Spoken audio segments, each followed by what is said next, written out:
Okay, so this is how I make my raspberry lemonade cake.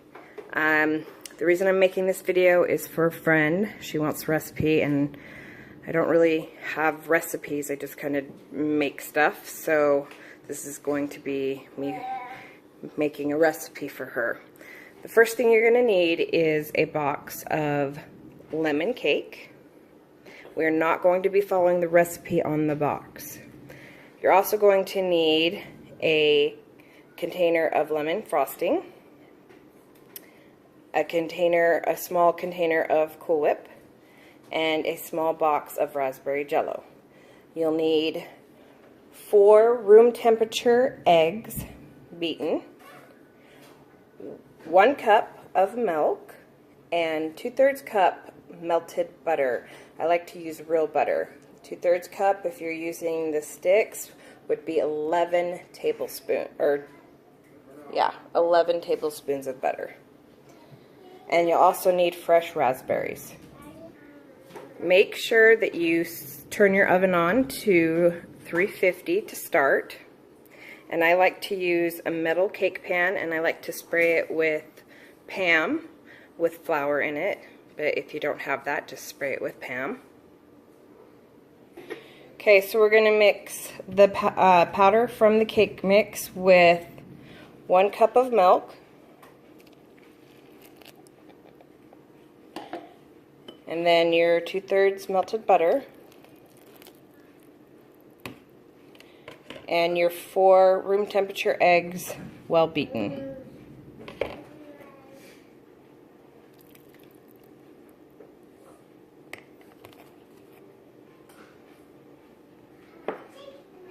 Okay, so I've mixed the batter and I've put it in my cake pan, and now we're going to put it in the oven at 350 for about 25 minutes, and then we'll check it. I've got the cake out of the oven now, and I have to let it cool. I like to put it on these little raised cooling racks. It helps it to cool a little bit faster. So wait until it's completely cool before you do the next step.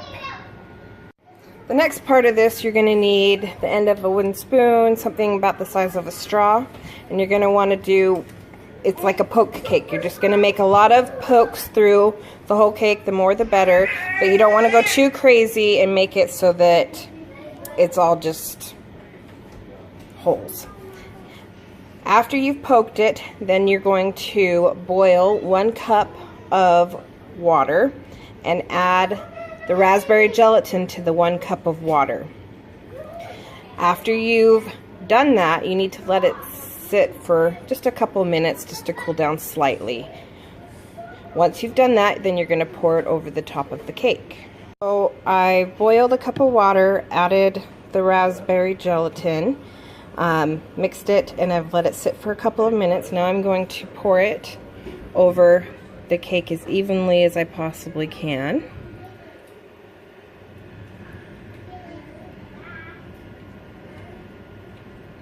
I'm going to try and get it in each of the holes. Again, it doesn't have to look pretty. That comes later. Okay, now once you've poured it all on there, you need to put some saran wrap over the top and set it in the refrigerator for a few hours to set. And then you do the next step. You're going to need your Cool Whip and your lemon frosting. You put them both in the bowl, and then you're going to want to beat them with the blender until they're completely mixed together. What the frosting should look like after it's been blended really well, and then you just want to frost the top of the cake completely with it. Okay, so I've frosted it, and then I've scored it into some sections so that I can put the raspberries on it. Remember, do not rinse the raspberries. They will turn to mush. So I just put a raspberry in each of these little squares, and then when you're done, you can serve it. You put it upside down. Or just eat right out of the pan if you love raspberry lemon stuff like me and my bestie. And that's how you make the lemon raspberry or raspberry lemonade cake.